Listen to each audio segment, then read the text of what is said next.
سورۃ النساء آیت نمبر 29 یا ایھا الذین آمنوا لا تأکلوا اموالکم بینکم بالباطل الا ان تکون تجارۃ عن تراض منکم ولا تقتلوا انفسکم ان اللہ کان بکم رحیما۔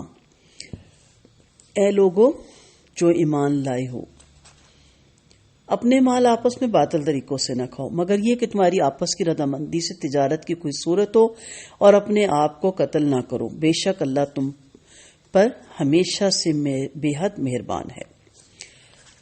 پچھلی آیتوں سے اس کا ربط ہے کہ اسلام میں بہت آسانیاں ہیں، اور اس لیے اب آگے کیا چیز آ رہی ہے کہ اب آپ نے اپنے مالوں کو باطل طریقے سے نہیں کھانا۔ کمائی کے جتنے بھی ناجائز طریقے ہیں سب کے سب باطل میں آ جاتے ہیں، حتیٰ کہ ہیلا سازی کے ساتھ کسی کا مال کھانا بھی حرام ہے، اور اپنے مال کو غلط طریقے سے اڑانا بھی اسی میں داخل ہے، کیونکہ آگے ہم پڑھیں گے کہ وَلَا تَقْتُلُوا أَنفُسَكُمْ، تو جب اپنا مال اس طریقے سے اڑایا جائے تو بھی انسان کی ہلاکت کا سبب بنتا ہے۔ مال کے باطل ہونے کے طریقے مختصر سے جاننے کی کوشش کرتے ہیں، زیادہ ڈیٹیل اس کی آپ کو کتابوں میں مل جاتی ہے۔ باطل طریقوں سے مراد ہر وہ ذریعہ آمدنی ہے جسے شریعت نے حرام قرار دیا ہو، اور اس کی بہت سی صورتیں ہیں۔ مثلا نمبر 1، ہر وہ کام جسے دوسرے کا مالی نقصان ہو، جیسے چوری، ڈاکہ، غبن وغیرہ۔ نمبر 2، سود اور اس کی تمام شکلیں، خواہ یہ سود مفرد ہو، مرکب ہو، ڈسکاؤنٹ ہو، مارک اپ ہو اور مارک ڈاؤن ہو، یا خواہ یہ ذاتی قرضے کا سود ہو، خواہ یہ مدت کے عوض سود ہو، یا ایک ہی جنس میں کمی بیشی کے ساتھ تبادلہ ہو، اس کی جتنی صورتیں ہیں یہ سود ہے۔ نمبر 3، ہر ایسا کام جس میں تھوڑی سی محنت سے کثیر مال آتا ہو، جیسے جوا، لاٹری، سٹہ بازی وغیرہ، اور بعض حالتوں میں بیمہ پالیسی۔ نمبر 4، اندھے سودے یا قسمت کے سودے جن میں صرف ایک ہی عوض مقرر ہوتا ہے دوسرا نہیں۔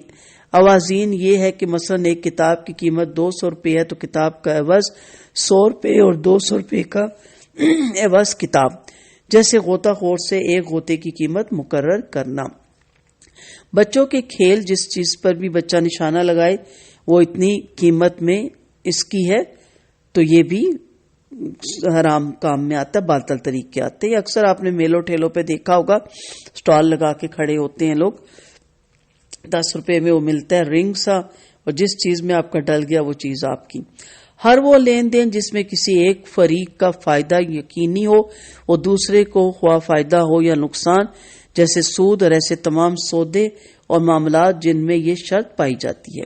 نمبر 6، ایسے سودے جو محض تخمینہ سے طے کیے جائیں اور ان میں دھوکے کا احتمال ہو، جیسے کسی ڈھیر کا بغیر ناپ تول کیے خرید و فروخت کرنا، یعنی ڈھیر کا بالمقطع سودا کرنا، یا مال خرید کر قبضے کیے بغیر آگے چلا دینا، یا غیر موجود مال کا سودا کرنا، اور بغات وغیرہ کی پیشگی سودے، ان میں بیع سلم اور بیع عریہ کی رخصت ہے جو چھوٹے پیمانے پر ہوتی ہے اور غریبوں کی سہولت کے لیے جائز کی گئی۔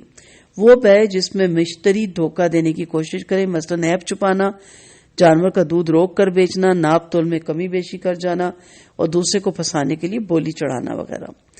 نمبر 8، جو اشیاء حرام ہیں ان کی خرید و فروخت، جیسے شراب کی سوداگری یا ان اشیاء کی جو شراب خانے میں استعمال ہوتی ہیں، مردار کا گوشت، تصویریں اور مجسمے، فحاشی پر مشتمل کتابیں اور تصویریں، کسی حرام کاروبار کے لیے دکان یا مکان کرائے پر دینا، کاہن کی کمائی، فحشہ کی کمائی، کتے کی قیمت وغیرہ۔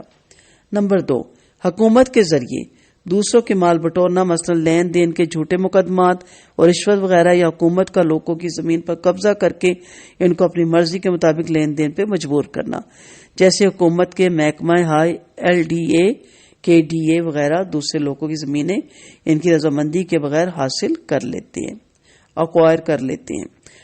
نمبر 10، کتاب اللہ میں تحریف و تحویل اور غلط فتووں سے مال بٹورنا، اور یہ کام بالخصوص علماء سے مختص ہے۔ جو میں نے کہا نا کہ گورنمنٹ مال لے لیتی ہے، آپ دیکھیں نبی کریم صلی اللہ علیہ وسلم خاتم الانبیاء میں تھے، اور وہ جب مدینہ آتے ہیں کیا وہ جس زمین پہ ہاتھ رکھتے ان کو مل نہ جاتی؟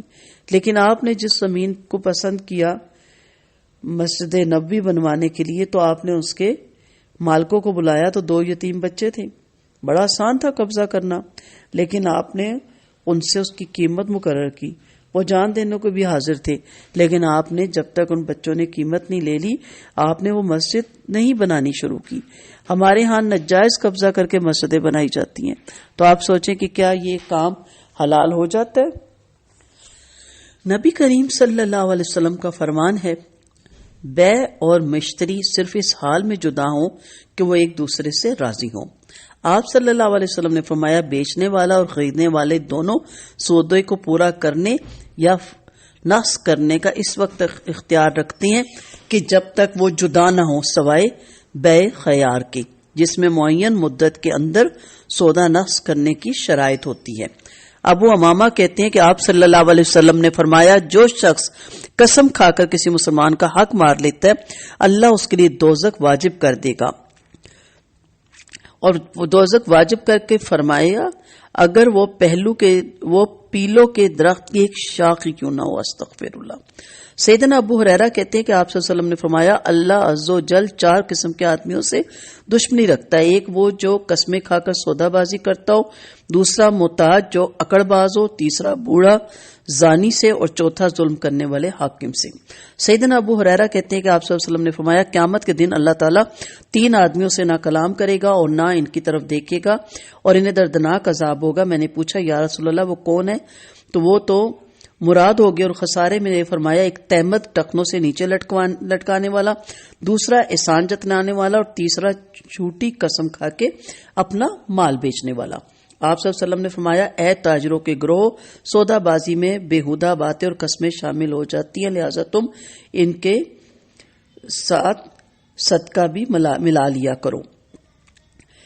آپ کا فرمان ہے ایک ناپ تول میں کمی سے متعلق بلا شبہ تم 2 ایسے کاموں کے والی بنائے گے کہ تم سے پہلے کی قومیں اسی جرم کی پداش میں ہلاک ہوئی.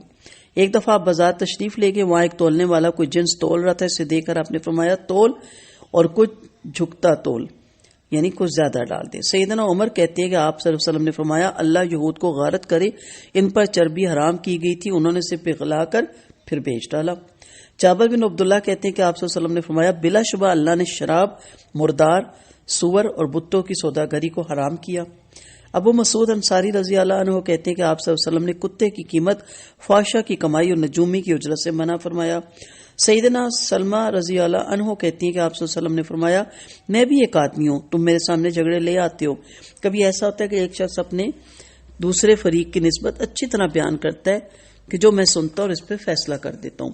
پھر اگر میں کسی کو اس کے مسلمان بھائی کا حق دلا دوں تو ہرگز نہ لیں میں اسے دوزخ کا ایک ٹکڑا دلا رہا ہوں. یعنی میں فیصلہ کر رہا ہوں تمہاری زبان کو سن کے، لیکن خود پتہ ہونا چاہیے کہ یہ میرا تھا کہ نہیں.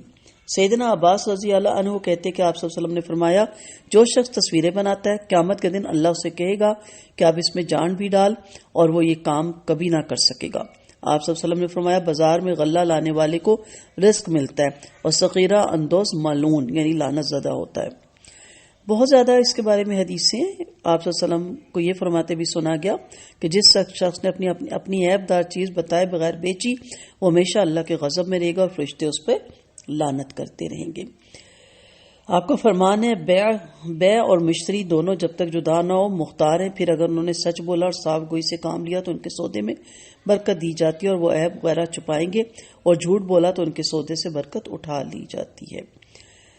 سیدنا ابو ہریرہ کہتے ہیں ایک دفعہ آپ صلی اللہ علیہ وسلم ایک غلے کے ڈھیر پہ گزرے، آپ نے اپنا ہاتھ اس میں داخل کیا تو انگلی کو نمی محسوس ہوئی.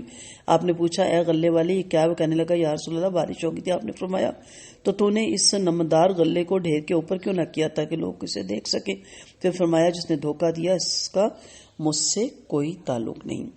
آپ نے فرمایا آپ صلی اللہ علیہ وسلم کا فرمان ہے جب تم میں سے کوئی اونٹنی یا بکری خریدے جس کا دودھ روک کر زیادہ دکھایا گیا ہو تو دودھ دھونے کے بعد خریدنے والے کو 2 باتوں میں سے کسی ایک کا اختیار ہے، چاہے تو اسے رکھ لے اور چاہے تو واپس کر دے، اور 1 سا کھجور بھی اس کے ساتھ دے.